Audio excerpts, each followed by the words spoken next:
Ex-President Duterte ay pinakamasama at pinakamayabang sa harapan ng Diyos, sabi ng Biblia. Siya lang po ang nakapagsabi na estupido ang Diyos. Who is this stupid God? Stupido talaga itong putang kung ganun. You created something perfect and then you destroy. Sabi ko, maniwala ka? Ganito po ang sabi ng Biblia. Matthew 12, Kapitulo 32. Ang sinumang magsalita laban sa Espiritu Santo ay hindi papatawad sa kanya kahit sa sanglibutang ito o maging sa darating. Ex-President Duterte, iniinsulto niya ang Panginoon Diyos. Ang ibig sabihin po ng Holy Ghost ay Diyos yun, si Jesus Christ yun po. Mga kapatid, sa Panginoon Diyos, ibig sabihin po si ex-President Duterte ay wala na siyang kaligtasan.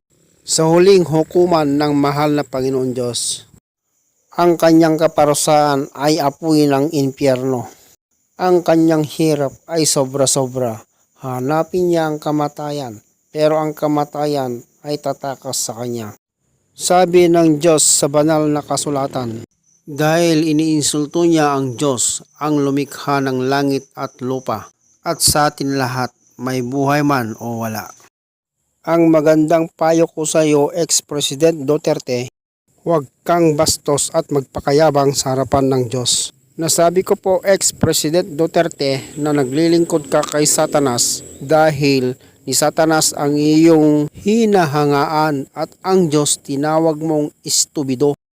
Ex-President Duterte, ang dapat mong gawin ngayon, habang nabubuhay ka pa, magsisi ka na lahat ng iyong kasalanan, para patawarin ka ng mahal na Panginoon Diyos at magkaroon ka ng buhay na walang hanggan. At maglingkod tayo sa mahal na Panginoon Diyos na may taos puso. Dahil ang Diyos naawa sa mga taong makasalanan at nagsisi at naglingkod sa Kanya. Kung hindi tayo magsisi at maglingkod sa Diyos, ay pupunta tayo sa apoy ng impyerno at doon tayo magdusa habang buhay. Mga kapatid sa Panginoon Diyos Jesus, kailangan magpakumbaba tayo sa harapan ng Diyos Jesus at huwag natin laitin ang Panginoon Diyos.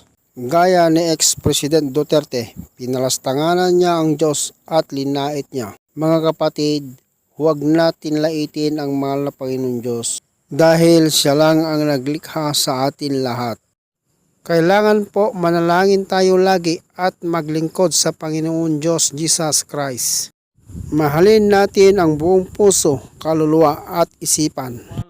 Mga kapatid, huwag tayong maging masaya ang kayabangan at kapalastanganan ni ex-President Duterte laban sa Diyos.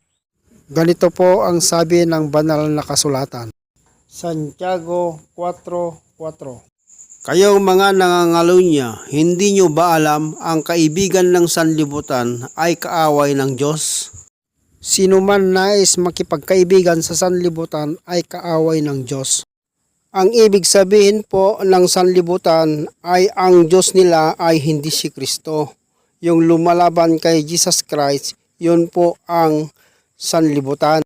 Yung mga gumagawa ng masama, yung mga nagnanakaw ng pera ng bayan, namamatay tao, nangangalunya, mga bading, mga bakla, yan ang tinatawag na sanlibutan, yung hindi naglilingkod sa mahal na Panginoon Diyos Jesus Christ.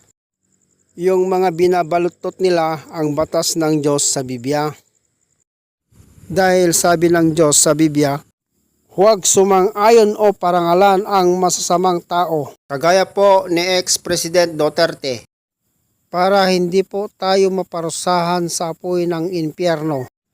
Ang masamang tao ay magsasalita ng kapalastanganan laban sa Diyos. Pupunta tayo sa impyerno, marami tayo. Maganda na doon sa impyerno rin. Pag ako ang namatay, totoo, at magkasabay tayo sa ganoon. Mag-parade tayo, punta tayo doon sa trono ni Satanas. Impyerno kayo. Magkita-kita tayo doon. Sabayan natin ang inom doon. Wala yan. Huwag kayo matakot dyan kay Satanas. They can drag me to hell. Pagdating nila doon, ako yung presidente ng impyerno. Tama po ang hula ng Biblia.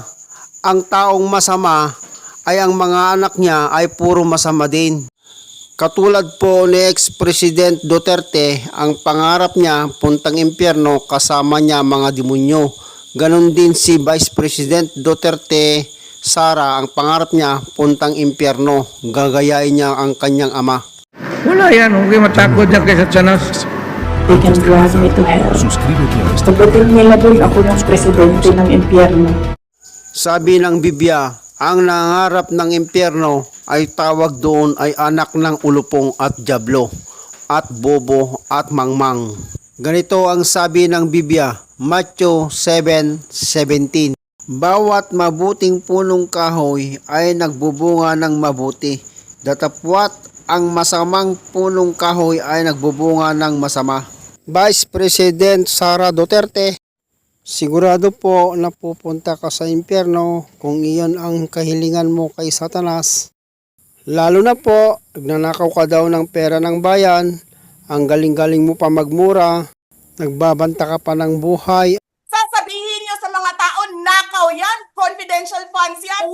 Ang ina ninyong lahat. Martin Romualdez, Lisa Marcos, Bongbong Marcos. They can drag me to hell. Pagdating nila dun, ako yung presidente ng impyerno.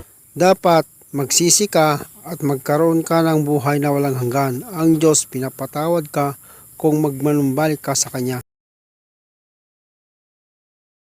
Advice ko lang sa iyo, Vice President Sara Duterte, dapat tularan mo si President Bongbong Marcos na siya ay pinakamabait at pinakamatalino sa buong mundo at binibigyan niya ng kabuhayan ng mga mahihirap at pinaparusahan niya mga politikong magnanakaw at mga opisyal na magnanakaw din. Mahal na Presidente Bongbong Marcos, dahil ikaw po ang pinili ng mahal na Panginoon Diyos bilang sugo para ipakulong mo lahat ng mga magnanakaw na politiko, lahat ng mga opisyales na magnanakaw din, para malaman nila ang kanilang pagkakamali, para manumbalik sila sa mahal na Panginoon Diyos at magsisi sila lahat ng kanilang kasalanan at maglingkod sila sa mahal na Panginoon Diyos para magkaroon sila ng buhay na walang hanggan. Ang advice ko po, makinig kayo sa Jesus Miracle Crusades International Ministry dahil tama ang kanilang tinuturo tungkol sa Biblia. Yun ang tinatawag na full gospel. Walang halong pangbabalutot sa turo ng Diyos. Hindi nila binabalutot ang aral ng Biblia. Pwede po kayong manood po sa YouTube. Search nyo po ang Jesus Miracle Crusades International Ministry po. Ako po si Brother Dandy Ariola na nagtuturo ng tamang aral ng Biblia.